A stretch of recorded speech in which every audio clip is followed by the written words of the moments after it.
بسم اللہ الرحمن الرحیم۔ حضرت امام حسین رضی اللہ تعالیٰ عنہ نے خیمہ شریف میں آ کر دیکھا کہ سب شہزادیاں بے قراری سے رو رہی ہیں۔ آپ نے سب کو گلے سے لگایا، فرمایا اے اولاد رسول صلی اللہ علیہ وسلم، بس یہ آخری دیدار ہے، تم کو اللہ کے سپرد کردہ ہوں۔ یہ بات سن کر حضرت شہر بانو تڑپ گئیں اور کہا اے میرا غم خوار، گو دنیا کے لحاظ سے میں ایران کے بادشاہ کی بیٹی ہوں، لیکن بے وطن اور بے کس ہوں۔ آپ کی بیٹیاں اور بہنیں تو اولاد رسول ہیں، ممکن ہے لوگ ان کی عزت کا لحاظ کریں، اور میرا لحاظ کون کرے گا؟ اس وقت آپ نے آسمان کی طرف دیکھا اور آنکھوں میں آنسو بھر کر فرمایا خداوند کریم تو میری عزت کی حفاظت کر میری۔ پھر حضرت نے شہر بانو سے فرمایا تو یہ غم نہ کرو، میں اللہ تعالیٰ کے دین کی حفاظت میں جان دے رہا ہوں، وہی تمہاری حفاظت کرے گا۔ یہ فرما کر آپ پھر میدان میں آئے۔ ابن سعد اور شمر وغیرہ فوجی افسروں نے اپنی فوج کو حکم دیا کہ اے فوجیو، ہمت کرو اور ہر طرف سے گھیر لو، جھگڑا ختم کرو۔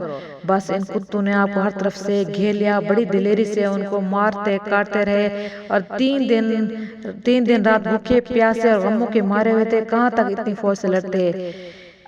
ہزار بلکہ بے شمار کہ سردار جنت ساقی کوثر پر ان کتوں نے تیر اور نیزوں اور تلواروں کا میم برسا دیا۔ آپ کا وہ نازک بدن جو رحمت عالم محسن اعظم حضرت محمد صلی اللہ علیہ وسلم کے ہم شکل تھا، زخموں سے چھلنی بنا دیا۔ ایک ایک زخم پر 100 زخم کاری لگے، اور ایک تیر آپ کی پیشانی مبارک پر ایسا لگا کہ خون پیشانی سے اچھلا، جس سے آپ کا تمام چہرہ مبارک رنگا گیا اور آپ کمزوری کی وجہ سے زمین پر گر پڑے۔ آپ گھوڑے سے گرے اور شمر ظالم آپ کے پاک سینے پر چڑھ بیٹھا۔ آپ نے فرمایا تو کون ہے؟ کہا شمر ہوں۔ آپ نے اس کے 2 دانت لمبو سے باہر نکلے دیکھے اور کوڑ کے داغ اس کے ناپاک سینے پر دیکھے تو فرمایا کہ سچ ارشاد فرمایا تھا میرے نانا صلی اللہ علیہ وسلم نے کہ بیٹے حسین تیرا قاتل کوڑھی کتا ہوگا، بس وہ کوڑھی کتا تو ہی ہے۔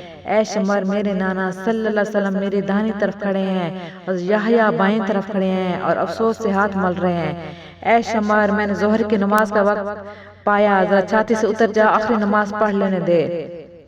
ٹھہر شمر، ٹھہر جا، ذرا سجدہ تو کر لینے دو، حق کا کروں شکر ادا، سجدہ تو کر لینے دو۔ لوٹنا پھر گھر میرا، کرنا سر کو بھی جدا، پھر مجھے اس دم ذرا سجدہ تو کر لینے دو۔